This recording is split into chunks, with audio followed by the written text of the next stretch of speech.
우리 생수교회 성도님들은 인사를 할 때 아멘으로 그렇게 화답을 많이 하시는 것 같습니다. 할렐루야. 할렐루야.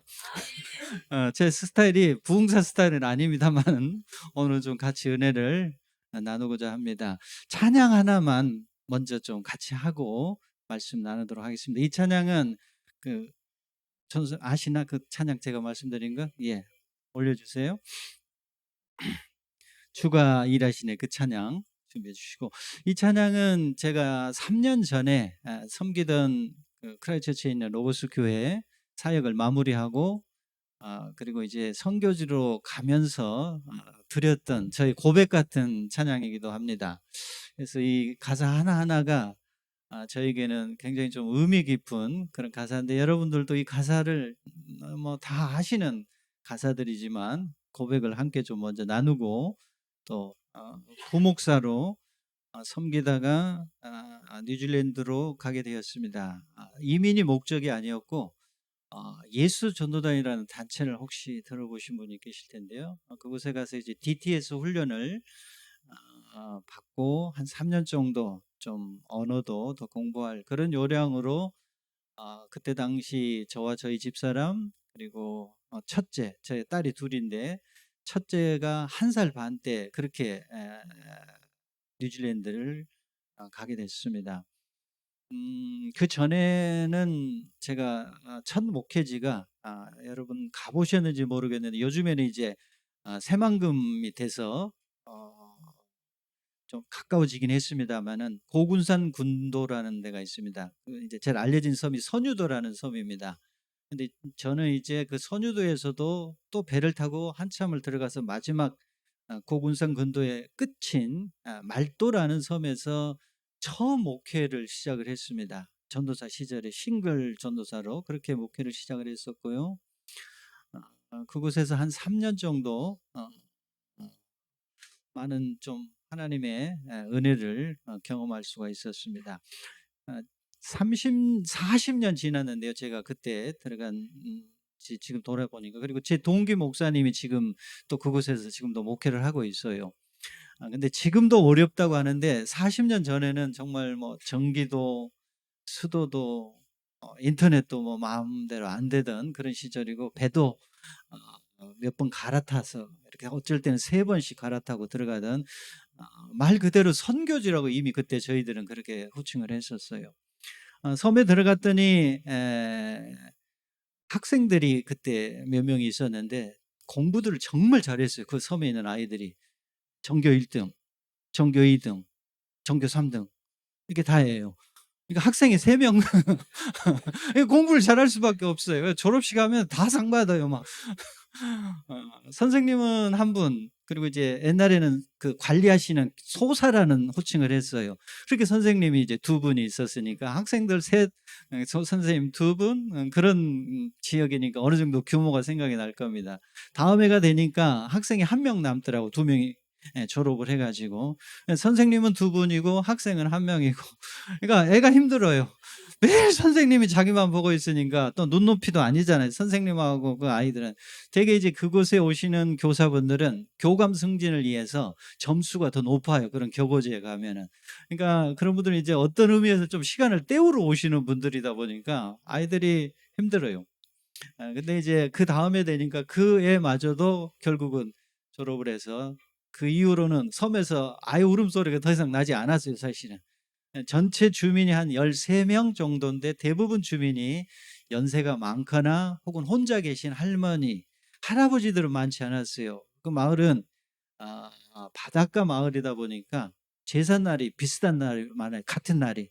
왜 그런가 했더니 배 사고가 나서 동시에 돌아가신 분들이 많더라고요. 그래서 거기에 지금도 제가 기억나는 아이가 하나 있는데, 지금 아마 40대 중반 뭐 그 정도 됐을 거예요.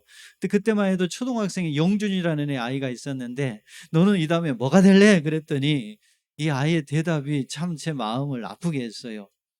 전도사님, 그때 제가 이제 싱글 전도사로 갔으니까, 저는 절대 배는 안 탈 거예요, 그러는 거예요. 그러니까 아픔이 많았던 거예요. 아버지도 돌아가시고 어머니도 돌아가시고, 그때 이제 할머니, 우리 교회 집사님이셨는데 그 할머니하고 같이 그렇게 살던 아이였는데 세월이 지금 많이 지났어요. 어디서 어떻게 사는지 궁금하기도 해요. 근데 그때 그 얼굴이 그때 나이에 그 아이의 얼굴이 지금도 제 마음속에 늘 이렇게 기억이 남는 그런 지역입니다. 그렇게 해서 3년 사역하고 그곳에서 목사 안수 받고 또 저희 집사람이 그곳에 와서 결혼을 그 기간 동안 했고 그곳에 있으면서 연세대학교 대학원에서 석사 논문을 쓸 수 있었습니다. 그래서 남들은 제가 그곳에 처음에 간다고 할 때는 다 말렸어요. 아니 왜 하필이면 그곳까지 꼭 가야만 되냐 뭐 이런 분들이 많았는데 지금 돌이켜 생각해 보니까 저에게는 정말 기가 막힌 하나님의 은혜의 시간들이었던 것 같아요. 그곳에서 더 많은 걸 누렸고 얻었고 그리고 무엇이 정말 소중한지를 제가 배울 수 있었던 시간이 사실은 저희 첫 목회지 총각 전도사로 가서 나올 때는 결혼하고 목사가 돼서 대학원도 다 마치고 그렇게 이제 다음 사역지인 부산에 가서 비교적 큰 교회였던 교회에서 이제 부목사 3년 반 하다가 뉴질랜드로 그렇게 갔던 거죠. 그렇게 해서 27년 세월이 됐고요. 얼마 전부터 저희 마음속에 저희 아내의 마음속에 늘 그런 그 갈증이 있었어요. 뉴질랜드에도 오시는 목사님들 교단에서 어떤 분들은 이제 선교사로 호칭을 하는 분들이 있어요. 한일 목회를 해도. 그러니까 좀 특수적인 목회라고 할 수 있겠죠. 근데 이제 저는 또 제가 가지고 있는 그 가치관으로는 한일 목회를 하면서 선교사라고 부름받기가 굉장히 좀 죄송한 마음이 늘 마음 한켠에 있었어요. 오히려 누리는 게 많았고 또 저희 자녀들은 그곳에 있으면서 학업을 잘 마치고 지금은 다 큰애는 결혼해서 미국에 있고 또 둘째는 지금 이제 대학 졸업하고 저희가 선교지 출발할 때 저희 막내가 좀 마지막 저희들에게는 좀 십자가였어요. 걱정거리였어요. 왜냐하면 딸 하나를 이제 대학을 졸업한 22 뭐 고 나이였으니까 두고 집도 없고 뭐 보장된 것도 없는데 선교지로 가려니까 굉장히 좀 주저할 수밖에 없었는데 일단 결단을 하고 하나님께 맡기고 기도를 드렸더니 저희가 공항에서 마지막 이제 출발하는 그날 교회 식구들과 우리 아이들도 나와 있었는데 둘째도 나와 있었는데 전화가 왔었어요. 좋은 회사에서 마지막 합격 통지를 그날 받았어요. 그래서 이제 마음의 짐을 좀 내려놓고 사실은 선교지로 갈 수가 있었죠.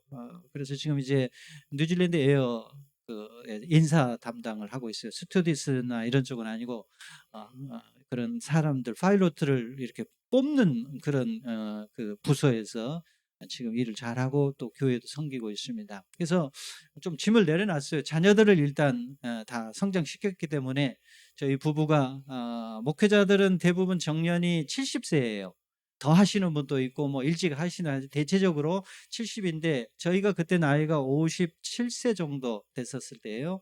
그러니까 은퇴하기는 좀 이른 나이고 그래서 저희가 조금이라도 젊은 건강이 있을 때 좀 자유롭게 움직일 수 있을 때 선교지에 가서 한 텀을 좀 주님께 보냈으면 좋겠다 하는 그런 마음을 가지고 이제 출발을 하게 되었죠. 근데 어떤 뭐 재정적으로 어디에서 책임을 지거나 이래서 출발한 건 아니고 그냥 주님께 맡기고 왜냐하면 제가 뉴질랜드 갈 때도 그건 똑같았어요. 어디서 오라고 해서 간 게 아니고 갔더니 준비해 오셨고 그리고 교회가 한참 성장할 때 사실 우리 지금 오성경 목사님 그때 한 집사님 해경이랑 그때 이제 온 거예요. 그러니까 그때 모습을 이제 보신 거죠. 그리고 세월이 많이 지나서 이제 한국에 와서 또 신학하시는 소식도 들었고 또 교회를 시작했다는 말씀도 들었는데 이렇게 볼 수 있어서 너무 감사하고 또 여러분들이 오늘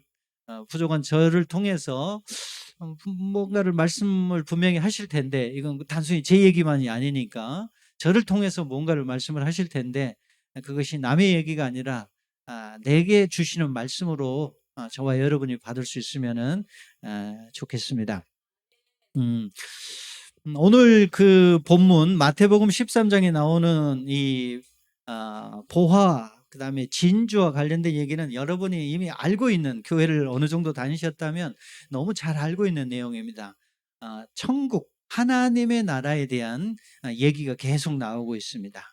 그리고 여러 비유를 지금 얘기하고 있고, 그중에 한 비유가 바로 오늘 나온 보화와 진주에 대한 얘기입니다. 자, 공통점이 있어요. 이 오늘 우리가 짧은 본문을 읽었지만, 첫 번째는 비싼 뭔가를 발견했다는 거죠. 그렇죠? 농부가 땅을 파다가 보화가 거기에 있어요. 가끔 이런 일이 있어요. 고대 근동에는. 왜냐하면 은행이 발달되지 않았고 화폐가 발달되지 않은 시절에는 귀중한 금붙이나 이런 것들을 보관하는 곳으로 땅에다 묻고, 가끔 한국에서도 뉴스에 나오기도 하잖아요. 뭘 팠는데 뭐가 나왔다, 그런 것처럼 실제로 그럴 수 있어요. 근데 이 사람의 문제는 그 땅 주인이 본인이 아니에요. 그러니까 만약에 이 사실이 알려지면 땅 주인한테 이건 다 뺏길 수 있는 거예요. 근데 이제 다시 묻어두죠. 그리고는 제일 먼저 가서 뭘 합니까? 이 사람이 자기 소유, 돈이 얼마나 되는지 모르지만 땅 하나 정도는 살 수 있는 소유가 됐겠죠. 집이라도 한 채 있었다면, 큰 집이 아니어도. 그러니까는 그때만 해도 땅값이 비싼 건 아니에요. 왜냐하면 보화가 비쌌던 거지 땅이 비싼 건 아니었기 때문에 이 사람이 다 처분한 거, 요즘으로 말하면 자동차도 그냥 다 팔고 전세금도 빼고 이렇게 한 거예요. 그래서 땅을 샀어요. 그때부터 등기가 이제 내가 주인이 됐으니까 이 물건에 대해서도 소유가 가능한 거예요. 왜냐하면 땅 주인도 그 보화의 주인은 사실은 아니에요. 그걸 알았다면 땅 주인이 그걸 그렇게 하게 놔두겠습니까? 몰랐으니까 그냥 땅으로만 소작을 가능하게 했던 것이죠. 두 번째, 진주 상인입니다. 근데 이 사람은 조금 틀려요. 이 사람은 안목이 있었던 것 같아요. 그러니까 다니면서 어떤 진주가 어떤 것이 비싼지를 알았던 사람이에요. 근데 그런 진주를 발견을 한 거예요. 과거에도 그랬고 요즘도 그렇지만 비싼 진주는 꽤 값이 나가요. 클레오파트라가 착용했다는 그거는 오늘날 돈으로 따지니까 한 1,100만 불짜리도 있어요. 보니까 감히 상상이 안 되지만 진주 하나가, 그러니까 굉장히 비싼 진주를 이 사람이 발견했어요. 그동안 내가 가지고 있었던, 그 상인이 가지고 있었던, 알고 있었던 것을 보다는 훨씬 값진 것을 알았기 때문에 자기가 가진 소유를 이 사람도 팔아서 그걸 산 거예요. 여러분 같으면 어떻게 할 거예요? 만약에 여러분이 우연이든 아니면 알아서든, 그렇잖아요. 요즘에 그런 사람 많잖아요. 어디 가면 땅이 오른다더라, 예를 들어서 집이 오른다더라, 아파트가 내려간다더라 하는데 사시는 분은 없잖아요. 저기 가면 집값이 오를 거다 하니까 그 집을 사서 그냥 그걸 이용을 하는 거잖아요. 그게 나쁜 건 아니잖아요. 여기 있는 사람들도 똑같은 거예요. 우연히 발견했거나 알고 발견했거나 어쨌든 합법적으로, 이건 법을 어긴 거는 아니거든요. 그래서 자기가 정말 좋은 걸 발견한 이후에 이 사람들이 했던 공통적인 특징이 뭐냐면, 자기가 가지고 있는, 그동안은 소중하다고 생각했지만 지금 발견한 거에 비하면은 그리 대단한 것이 아니었다고 생각을 했기 때문에 다 처분을 하고, 그리고 새로 발견한 그 보화, 그리고 그 진주를 농부와 상인이 산 거예요. 그 얘기예요, 오늘 얘기는. 근데 이게 하나님의 나라하고 천국 복음하고 무슨 상관이 있느냐는 거예요. 그리고 그것이 또 나에게 무슨 의미가 있느냐는 거예요. 제가 제 얘기를 좀 하겠습니다. 이거는 저의 개인적인 얘기를 하자는 게 아니라 이 말씀을 전하기 위해서 제가 나누는 거예요. 저는 성공하거나 출세하려고 제가 신학의 길을 간 건 아니에요. 그렇죠. 그렇잖아요. 목회자가 되겠다는 사람들이 어떤 세상에 박수갈채나 환호를 받기 위해서 출발했다면 이 사람은 출발부터 잘못 길을 들었거나 아니면 잘 몰랐거나 그랬을 거예요. 물론 큰 교회를 성장시키고 또 유명한 목사가 돼서 때로는 그런 대접을 받을 수는 있을 거예요. 그리고 또 많은 신학생이 그런 교회를 꿈꾸기도 합니다. 실제로 그걸 잘못됐다고 생각지 않습니다. 저희 처남도 지금 목동에서 교회를 개척해서 우리 생수교회 정도 세월이 됐어요. 여전히 이 정도입니다. 교회 개척이 그렇게 쉽고 부흥이 쉬우면 누가 못하겠습니까? 그리고 교회를 시작할 때 부흥하고 싶지 않은 목회자가 세상에 어디 있겠습니까? 그렇잖아요. 자식을 키울 때 좋은 대학 보내고 싶고 직장도 좋은 데 보내고 싶지 그냥 아무 데나 가라, 뭐 고생해도 괜찮다, 이런 부모는 저는 없습니다. 저도 제 자녀들을 키울 때 공부 잘해라, 가능한 한 뭐 예를 들어서 좋은 전공을 해라, 이렇게 권하죠. 사실은 이제 못 따라가니까, 또 안 되니까 때로는, 그래서 못하면 그런 대로 그냥 용납을 하고 또 자기의 적성을 찾아가게 하는 것이지, 뭐 의사 되겠다는데 말리면서 넌 절대 의사 되면 안 돼, 이런 부모는 없어요. 그렇잖아요. 그러니까 이 기준을 잘 생각을 하셔야 돼요. 자칫 오해를 하시면은 마치 그 농부나 그다음에 이 상인이 뭔가 자기 있는 거 다 빼앗기고 희생하고 그냥 보이지 않는 어떤 걸 찾아가는 것처럼 생각할 수 있는데, 저는 그렇게 생각지 않습니다. 내가 만난 예수, 내가 경험한 하나님의 나라는 그런 나라가 아니에요. 정말 값지고 좋아요. 그래서 선교제에 가서도 여전히 그것을 경험하고 있습니다. 제가 베트남 제가 간 그곳은 중부 지역입니다. 여러분이 많이 들어본 그 지역은 다낭이라는 데를 들어봤죠? 호이안, 많이 요새 한국 분들이 오시는데, 제가 있는 곳은 이제 그곳에서 차로 한 2시간 반 정도 가면은 도착할 수 있는 후에라고 하는 지역. 한국 분들은 발음을 후에라고 그러고 현지인들은 회 이렇게 발음을 합니다. 이곳은 이제 전형적인 그 우리나라로 치면 경주 같은 도시예요. 왕궁이 많고 마지막 응우엔 왕조, 베트남의 마지막 왕조가 수도로 삼았던 그런 지역이어서 도시가 크지는 않지만 한 40만 정도 인구가 됩니다. 근데 이제 도시 한가운데 흐엉강이라는 아주 예쁜 강이 흐르고 이렇게 다리들도 예뻐요. 그래서 이게 비가 이렇게 가랑비 같이 비가 오고 안개가 끼면은요, 도시 전체가 무릉도원 같아요. 이렇게 아름다운 그림이 그려지시죠? 산책로도 잘 돼 있고, 그래서 이게 참 아름다운 그런 곳이에요. 그렇지만 사람들은 좀 보수적이고, 또 그곳에 가니까 성당은 프랑스 식민지 세월이 있어서 그런지 좀 큰 교회들이 많이 있어요. 수도원도 있고 신학교도 있는데, 개신교회는 아직까지는 그렇게 힘을 쓰지를 못해요. 베트남이 보니까.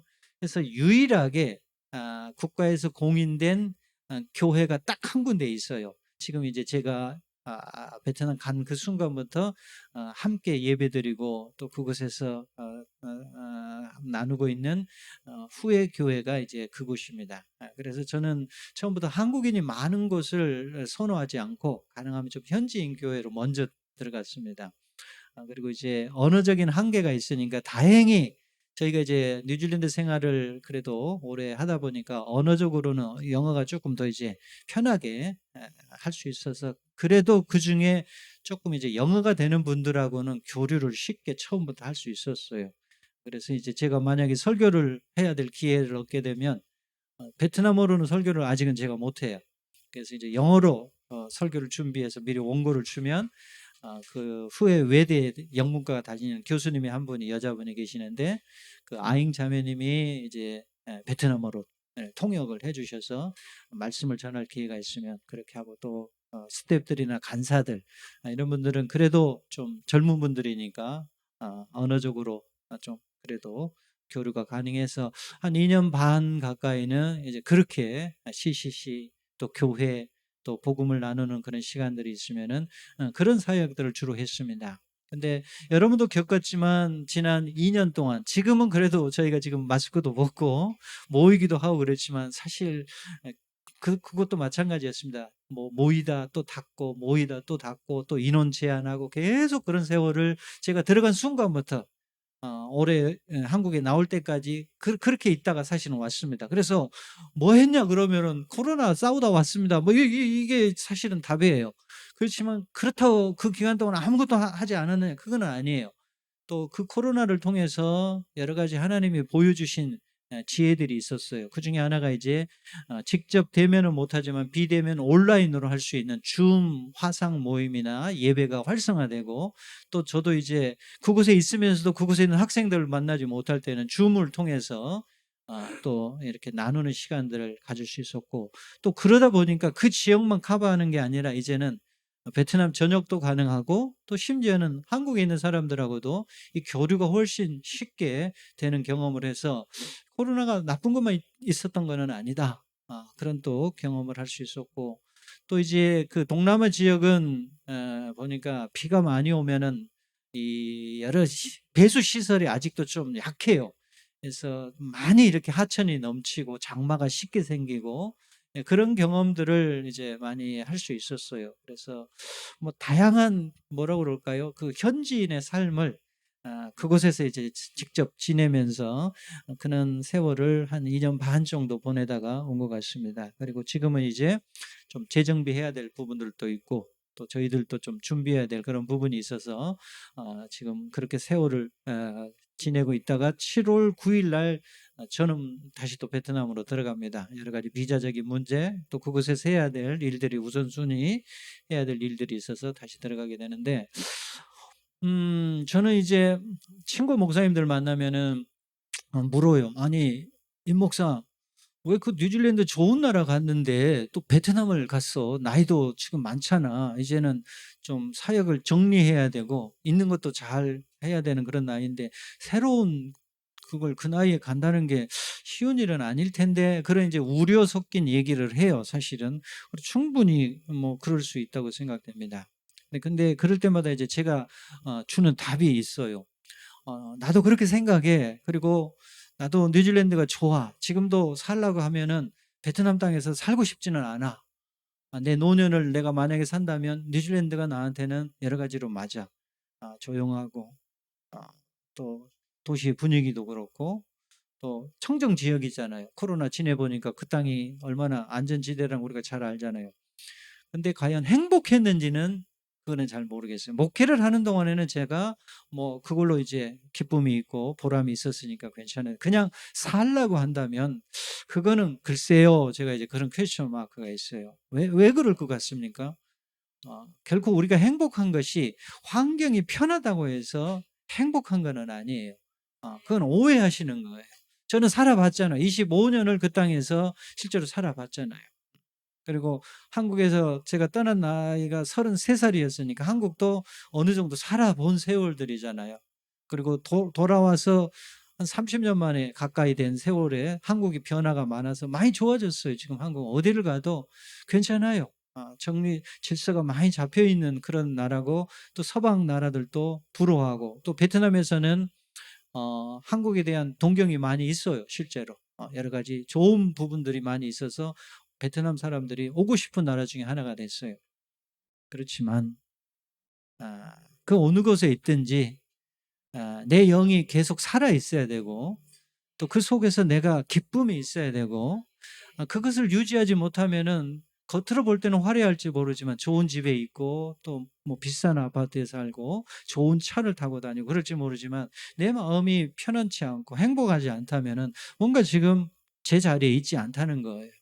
근데 저는 베트남 땅에 있는 그 세월이 제 인생 가운데 참 행복했던 세월이었어요. 코로나도 그랬고, 뭐 홍수도 6번, 폭풍이 뭐 태풍도 오고 뭐 그런 세월이 있었음에도 불구하고 뒤돌아 생각해 보면 내가 왜 그때 행복했을까 그 생각을 해보는 거예요. 그리고 저는 좀 영악한 사람이에요. 손해 보는 일 잘 안 해요. 여러분은 손해 보는 거 좋아하시죠? 어? 근데 그거 좋은 거 아닙니다. 왜 장사를 하면서 손해를 봅니까? 작정하고 내가 뭐 예를 들어서 기부하겠다 이게 아니라면 장사는 이윤을 남겨야지 장사죠. 저희 장인어른은 돈 주고받을 때 보는 데서 세봐요. 다 세봐. 장사는 그렇게 해야 된다는 거예요. 제대로 해야 된다는 거예요. 이윤을 남겨서 해야 된다는 거예요. 사업을 하면 성공을 해야지 뭐 퍼주기 위해서 하는 사업은 없잖아요. 교회도 마찬가지잖아요. 어, 그건 이제 성격이 다른 것이지 교회가 하는 역할이 달라서 그런 것이지, 우리는 성장하고 부흥하고 잘 돼야 돼요. 그건 잘못된 게 아니에요. 왜? 하나님이 그걸 원하시기 때문에. 우리에게 복을 주셨잖아요. 성경의 내용이 복의 내용이잖아요. 근데 세상의 복이냐 하늘의 복이냐 이제 이런 차이가 있는 것이죠.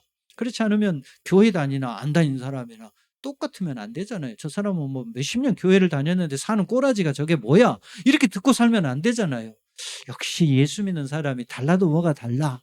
그렇게 베풀고 나누는데도 왜 저 집안은 저렇게 잘 되며 저 집 애들은 뭐 과외 그렇게 시킨 것 같지도 않은데 왜 저렇게 공부들 잘해가지고 좋은 대학에 가느냐는 거예요. 이유가 있을 거 아니에요, 그거는.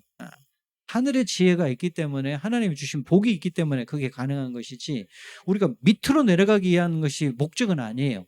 하나님께서 주신 것을 위해서 내려가는 것은 저는 소중하다고 생각합니다. 그래서 때로는 내가 할 수 있음에도 불구하고 때로는 그것을 내려놓고 주님이 원하시는 길을 가는 것이죠. 오늘 나온 진주를 구입한 상인, 또 보화를 발견하고 자기 소유를 다 팔아서 그 농토를 소유한 농부, 이 사람들의 특징이 뭐냐면 더 좋은 것을 발견한 사람들이에요. 그래서 그 사람들은 양보하지 않습니다. 남의 눈치 보지 않습니다. 그리고 다른 점 하나, 제가 살아보니까 좋은 얘기를 하는 분들은 꽤 있어요. 목사님, 저는 복권이 당첨되면 뭐 예를 들어서 선교지 후원을 많이 하겠습니다. 뭐 선교사님들을 위한 뭘 지어서 어떻게 하겠습니다. 이런 얘기 제가 많이 들었어요. 참 좋은 얘기입니다. 근데 거기까지 끝나는 분들이 의외로 많더라고요. 보니까. 좋은 생각을 하는 데서 끝나면 안 돼요. 그건 할 수 있어요. 세상 사람도 할 수 있어요. 근데 우리가 다른 점, 좋은 생각을 하는 데서 끝나면 안 되고 그 다음이 있어야 되죠. 뭐예요? 행동으로 결단이 있어야지 하나님이 복을 주시고 싶어도 줄 수가 있는데 하나님은 다 준비해 놓고 계시는데 내가 움직이지를 않는 거예요. 근데 복은 분명히 오고 있거든요. 지금도 오고 있어요. 근데 그걸 내가 행동으로 결단하고 움직일 때 하나님의 역사를 경험할 수가 있다는 거예요. 모든 게 다 준비되면 내가 그때는 하겠습니다. 죄송하지만 그럴 일 없습니다. 그런데 믿고 주님을 따르면 가보면 분명히 하나님께서 하시는 일을 경험할 수 있다는 거예요. 그건 제가 그냥 좋은 얘기니까 하는 얘기가 아니라 제 삶을 돌아보니까 그랬어요. 정말로 그랬어요. 그 가장 겨고지라고 하는 말도라는 그 섬에 갔을 때도 처음에 갈 때는 저도 똑같은 심정으로 갔어요. 내가 왜 여기를 가야 되나? 하필이면 왜 이 결정을 해가지고 이런 마음이 있었어요. 한편에 있었어요. 들어가는 첫날부터. 그런데 마지막 사역을 마무리하고 이제 부산에 부목사로 가기 전에 모든 짐을 싸면서 가는 그 과정에서, 그리고 40년이 지나서 지금 돌이켜봐도 정말 그 시간이 저에게 축복의 시간이었던 것을 알게 됐어요. 평생 저에게는 다시 올 수 없는 소중한 복을 그때 누렸던 것 같아요. 뉴질랜드로 떠날 때 마찬가지였습니다. 영어를 잘한 사람이 아니었어요. 어떤 분들은 영주권을 가지고 출발하는 분들도 있어요. 물론 그런 분들이 100m 달리기 경주라면 저보다 앞서간 분들이에요. 그분들은. 근데 저는 그런 게 없었어요. 저는 금수저가 아니에요. 철저한 흙수저 집안이에요. 아버님이 10살에 일찍 돌아가셨고요. 저희 어머님이 6남매를 키워야 되니까 혼자서 어디를 의지해야 될까 하다가 교회를 찾아가게 되신 거예요. 그래서 저희 집안이 예수 믿게 되고 어머님 권사님으로 봉사하시다가 작년에 베트남에 있는 동안에 어머님 돌아가셨어요. 못 나왔습니다. 그때. 그래서 이제 올해 나오면서 어머님 산소도 찾아뵙고 마지막 한을 좀 저도 그걸 풀려고 사실은 어머님 계신 데도 가고 이제 그렇게 했는데 그렇게 출발하는 저예요.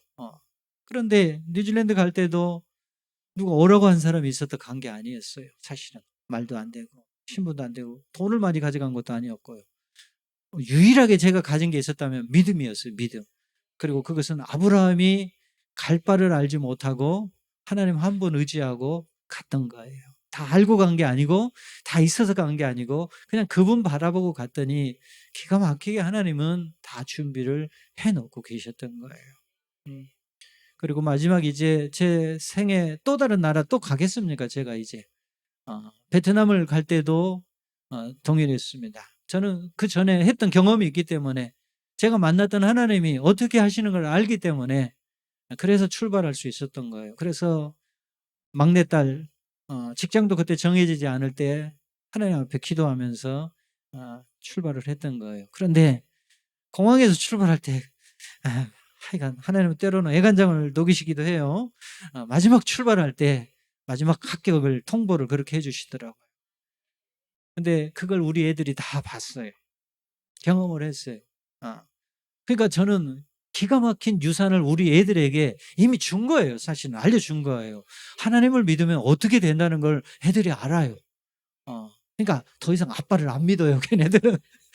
저는 이게 참 미안하면서도 감사한 고백이에요. 우리 애들은 아빠를 안 믿어요. 그냥 더 좋은 아빠가 있는 줄 아니까. 더 좋은 하늘 부모님이 계시니까 저를 의지하지 않아요. 그래서 결혼할 때도 알아서 다 어떤 진로를 선택할 때도 알아서 해요. 왜? 저는 저보다 훨씬 좋은 분이 우리 아이들을 지도하고 인도하는 것을 제가 믿으니까 제가 걱정할 필요가 없죠. 제가 걱정해서 될 문제가 아니지 않습니까? 여러분도 저는 동일하다고 생각됩니다. 제가 믿는 하나님이 여러분과 다른 하나님이 절대 아니에요, 사실은. 그런데 우리가 예수 믿고 교회를 다니면서도 늘 주의해야 될 것, 생각만 하면 안 된다는 거예요. 좋은 줄은 알아요, 그게. 그런데 오늘 비유에 나왔던 농부와 상인이 다른 점은 뭐예요? 아까워하지 않고 그걸 다 팔아서 그걸 소유할 줄 알았던 거예요. 그러니까 이 사람들이 지혜로운 사람들이에요. 진짜 좋은 걸 알기 때문에. 만약에 여러분의 자녀들 중에서 또 여러분의 손주 중에서 좋은 미국의 대학에 장학금을 받아가지고 이제 공부를 더 많이 할 기회가 있었다.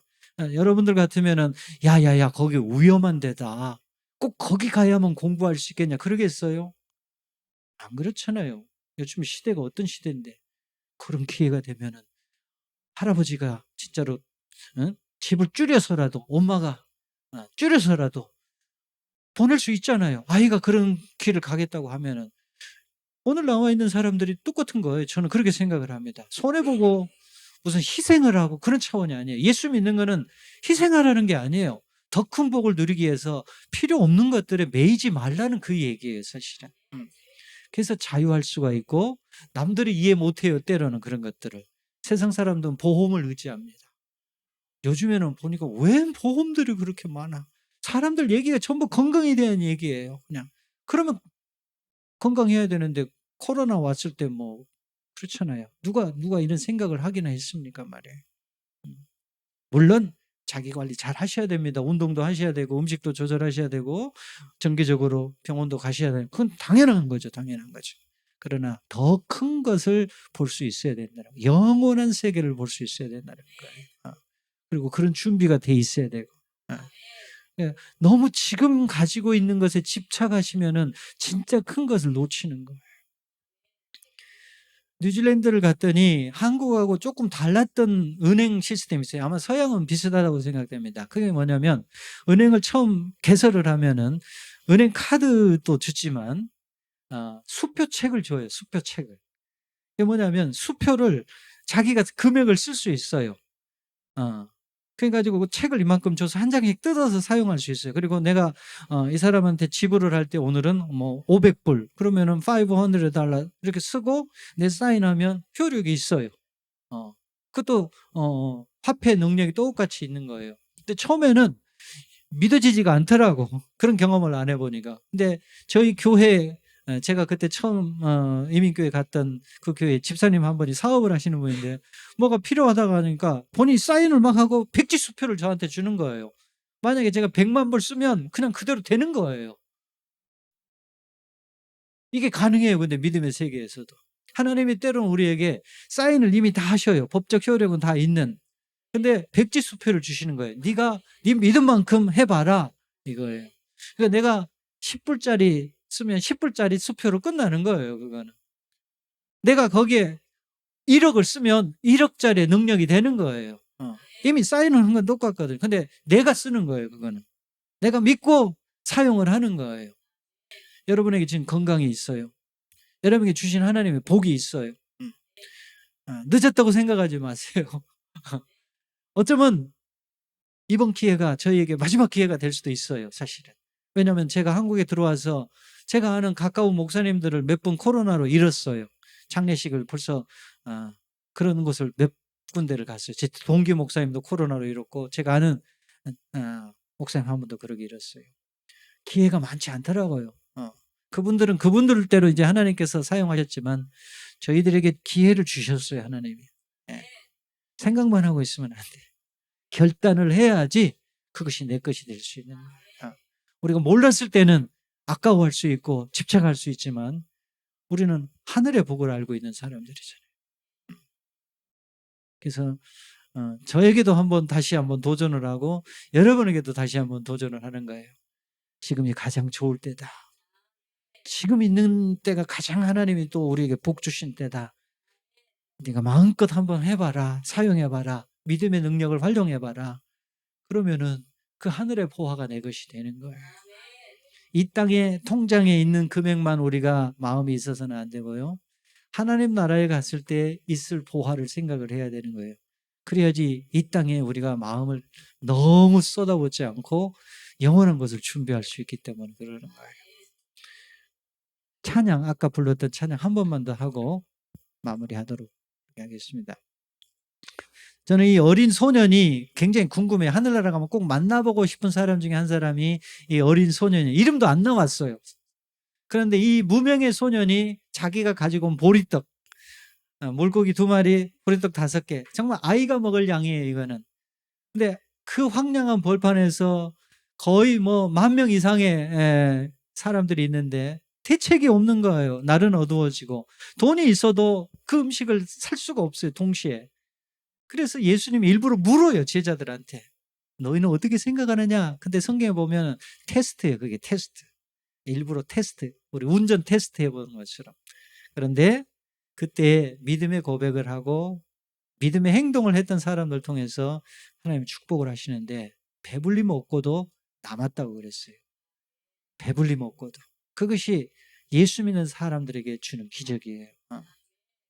그래서 그 고백이 오늘 찬양인데 한 번만 더 찬양하고 말씀